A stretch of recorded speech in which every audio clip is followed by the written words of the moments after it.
소개받은 경기대학교 주은선입니다. 먼저 굉장히 많은 좋은 아이디어들이 이 발표에서 제안이 됐다라고 생각을 하고요. 그중에서 많은 부분들에 대해서 이제 공감하는 부분이 있었고, 하지만 좀 생각이 다른 부분, 의문스러운 것들, 이런 것들 중심으로 말씀을 드리도록 하겠습니다.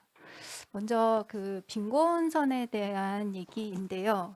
그 쟁점은 먼저 첫 번째는 이제 중위소득 대비 이제 30%, 40% 혹은 50%라는 기준을 통해서 빈곤이라는 현상을 보여주는 것과 세율이라는 것을 고려해서 뭔가 빈곤선을 조정을 해서 어떤 빈곤이라는 현상을 보여주는 것, 이제 그런 어떤 조정이 필요하지 않겠느냐라는 얘기를 해주셨는데, 그 두 가지 사이에서 뭐가 빈곤에 지금 특히 이제 노인의 빈곤 상황을 보여주는데 더 의미 있고 유용한가라는 문제입니다.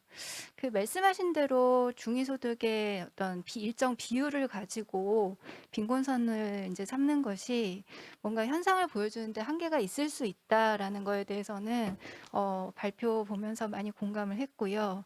하지만 그렇다고 해서 세율에 따라서 이 빈곤선의 실질적인 수준이라는 것을 따로 또 도출을 하는 것이 과연 맞을까?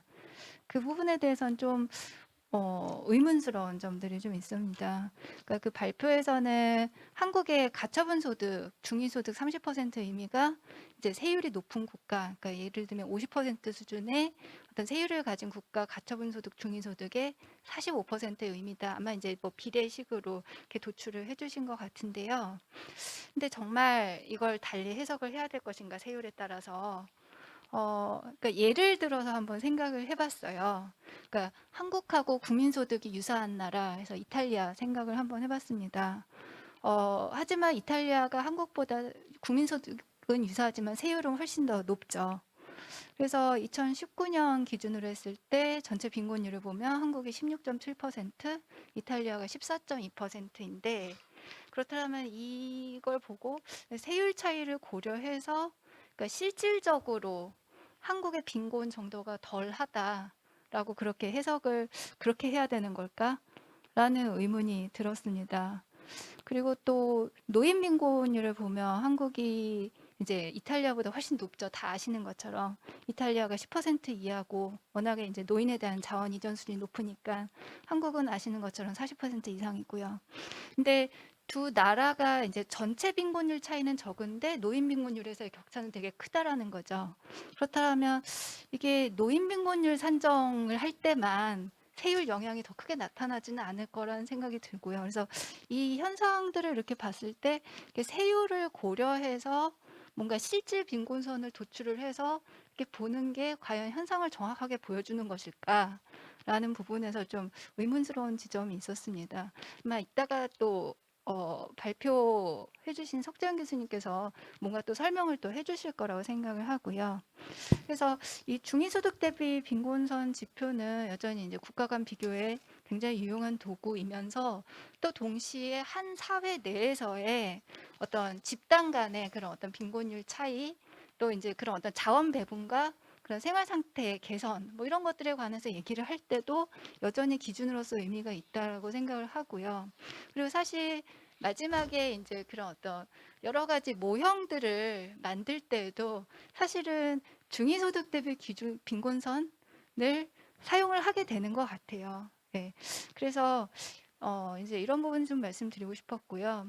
그리고 또 더군다나 세율 차이가 반영되지 않는 그런 시장 소득을 가지고 빈곤선을 도출을 해서 보여주기도 하는데, 그러니까 이 경우에도 한국의 노인 빈곤율은 이 경우에는 오히려 이제 60%가 넘어가죠. 그래서 이 다른 나라에 대해서 굉장히 현격하게 높다라는 걸 이제 다시 한번 좀 말씀드리고 싶습니다.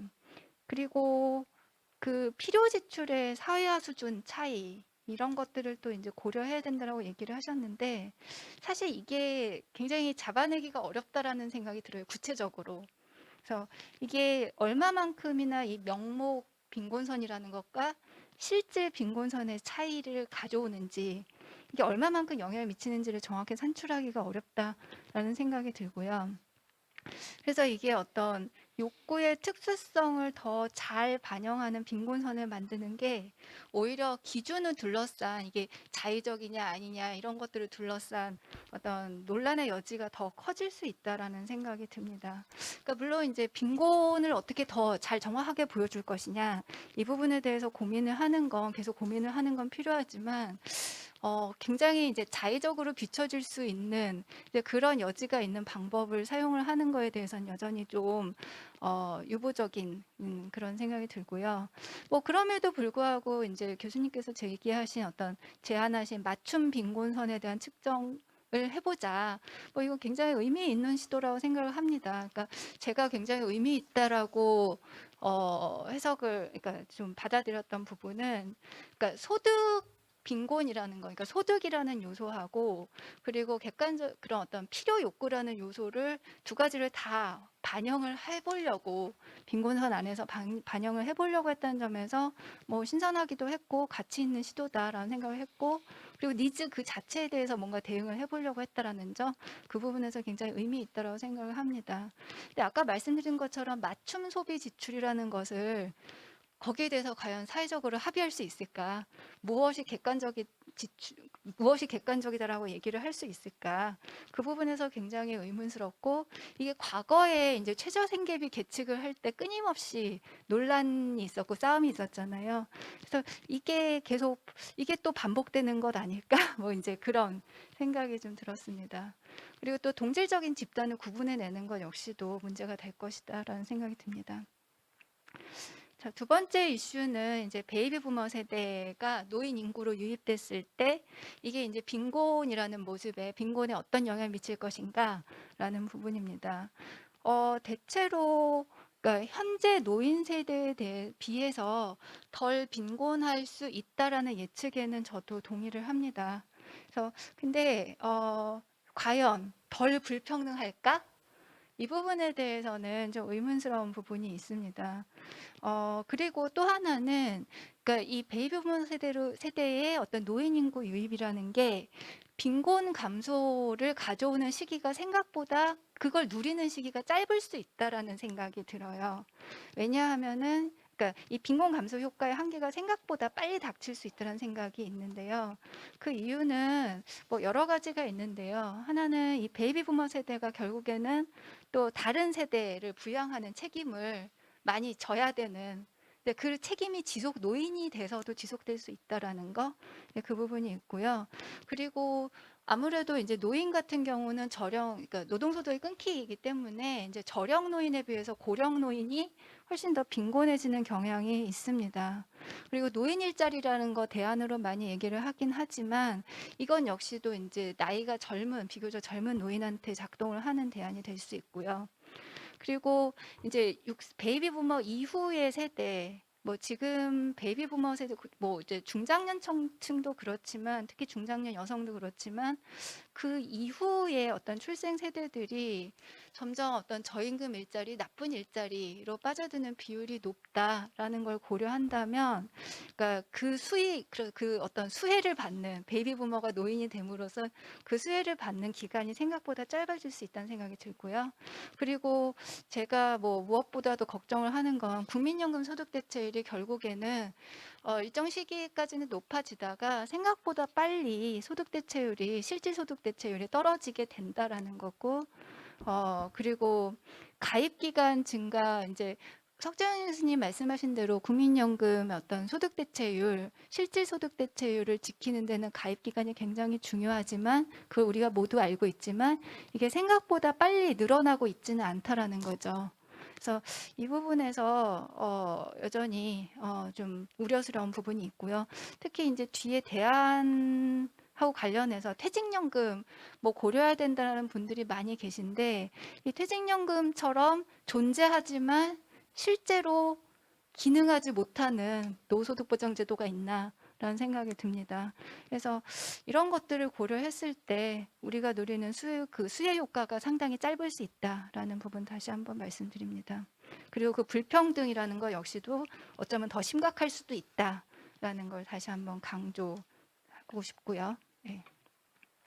그다음에 이제 세 번째 이슈, 어쩌면 오늘 제일 중요한 이슈가 이 노후소득 보장 체계를 어떻게 새롭게 가져갈 것인가, 이 부분인 것 같습니다. 이 부분에 있어서도 저도 발표하신 내용 중에, 그러니까 기본적으로 공감하는 점이 있습니다. 이 연금제도의 굉장히 중요한 목표가, 그러니까 취약층을 보호하는 이 목표라는 거, 그리고 더군다나 또 하나 이제 반드시 고려해야 되는 거는, 그러니까 지금 빈곤 문제를 해결하기 위해서는 이 국민연금제도가 미성숙했기 때문에, 그리고 그래서 배제됐었던 사람들에 대해서 소득 보장이 반드시 괜찮은 수준으로 하는 소득 보장이 필요하다라는 것, 이 부분에 대해서는 이제 공감을 하고요. 그래서 이제 선택지가 이제 두 가지가 있다는 생각이 듭니다. 그래서 기초연금을 추가적으로 늘리거나, 지금 기초연금을 더 늘리거나, 아니면 국민기초생활보장제도를 노인 중심으로 새롭게 좀 별도로 설계를 한다든지 그런 대안이 있을 것이고, 아니면 다른 어떤 단기적 대응과 이제 장기적 대응 방안 사이에서 뭔가 새로운 제도를 설계를 하는 그 대안이 있다고 생각을 합니다. 근데 이 후자를 선택한 게 이제 최저보증연금 인 것 같습니다. 캐나다에서의 GIS하고 상당히 이제 유사한 모습의 제도인 것 같습니다. 근데 사실 이제 최저보증연금 제도가 그런 의미에서 굉장히 어떤 필요성이란 측면에서는 필요성에 잘 부합하는 제도라는 생각은 들어요. 근데 그래서 저도 이 부분에 대해서는 이제 아까 합의 얘기를 하셨지만 사실 반대하는 입장은 아닙니다. 오히려 그러니까 보편적인 어떤 기초연금을 만드는 것보다 더 현실화 가능성이 높다라고 생각하고, 특히 이제 국민연금에서 배제됐던 노인들한테 실질적으로 괜찮은 수준을 보장하는 데 더 유용할 수 있다라고 생각을 합니다. 근데 제가 계속 생각하는 거는, 그러니까 이 최저보증연금제도가 제대로 작동을 하기 위해서는 소득비례연금이라는 것이 꽤 괜찮은 수준으로 제공이 되고 자리가 잡혀 있어야지 이 최저소득보장제도의 급여 수준이 어느 수준만큼 올라갈 수도 있고, 지나치게 큰 역할을 떠맡지 않으면서 합리적인 전체 체계를 구성을 할 수 있다라는 거죠. 그런 의미에서 과연 이제 전체적으로 보여주셨던 그림에서, 그렇다면 이제 제가 궁금했던 것은 국민연금 제도는 과연 어떤 모습일까? 라는 부분이 상당히 궁금했습니다. 그래서 그림에서 이제 초록색 부분으로 표시를 해주셨었는데요. 이따가 아마 그림 다시 보여주실 것 같아요.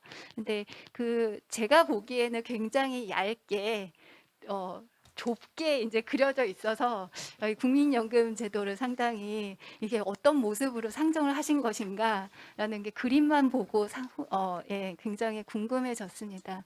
아마 이제 또 다른 쟁점이 흩어지는 걸 막기 위해서 국민연금 제도에 대해서는 많은 말씀을 하지 않으시고 아끼셨던 것 같아요. 하지만 그렇다 하더라도 이 전체 발표자가 제시해 주신 체계에서 국민연금제도라는 게 정확히 어떤 모습인가 라는 것은 좀 얘기를 해주시면 이해에 도움이 될 것 같습니다.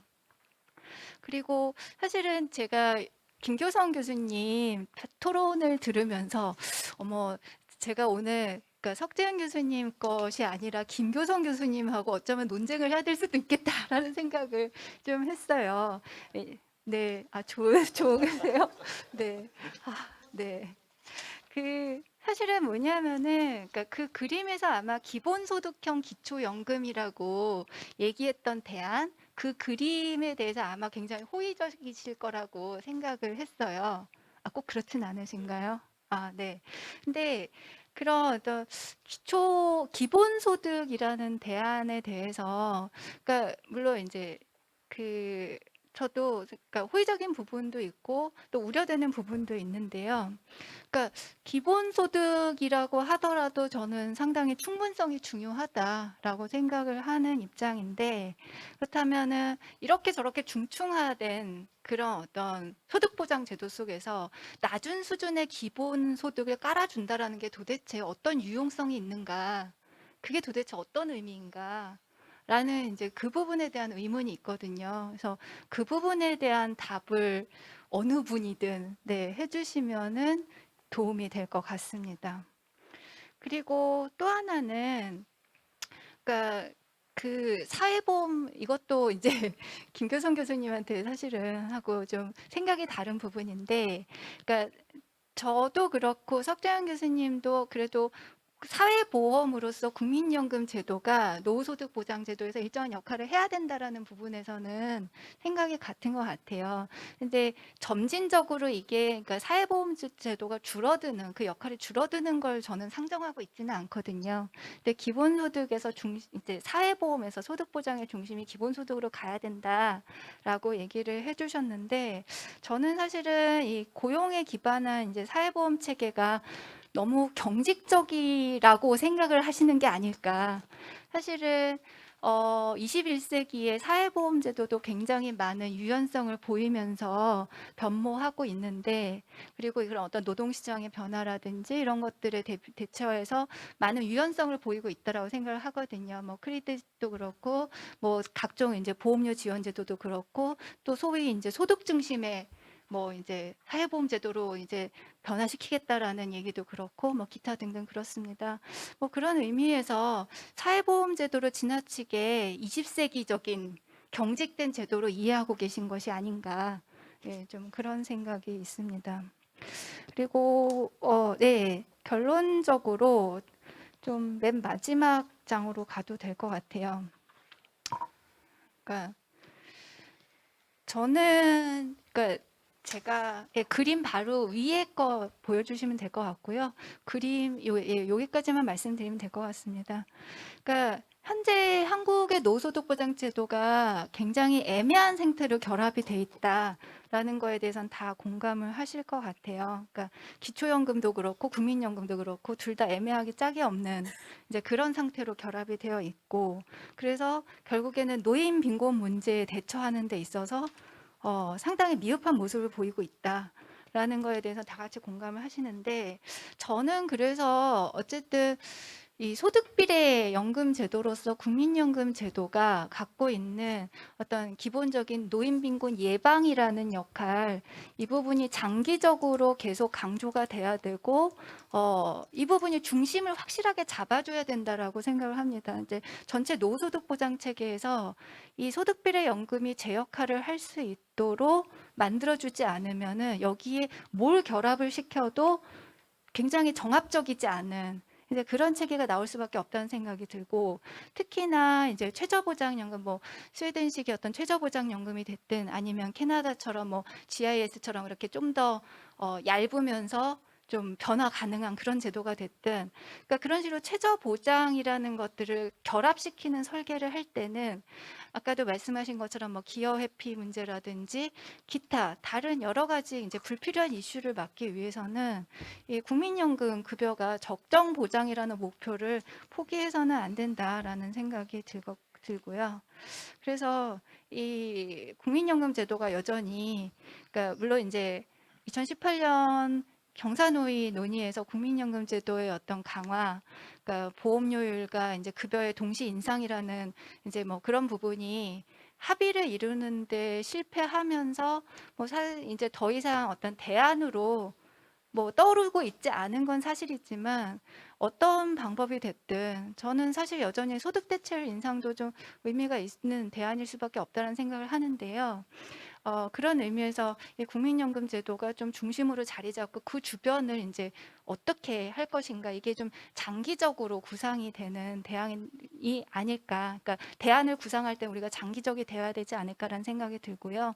역시 마찬가지로 아마 재원에 대해서도, 그러니까 재정 지출에 대해서도 보여주셨는데, 그 재정 지출의 모습도 역시 장기적으로 같이, 그러니까 그려 나가는 이제 그런 모습을 우리가 보아야지 좀 더 적절한 선택을 할 수 있을 거라고 생각을 합니다. 예, 이것으로 토론을 마치겠습니다.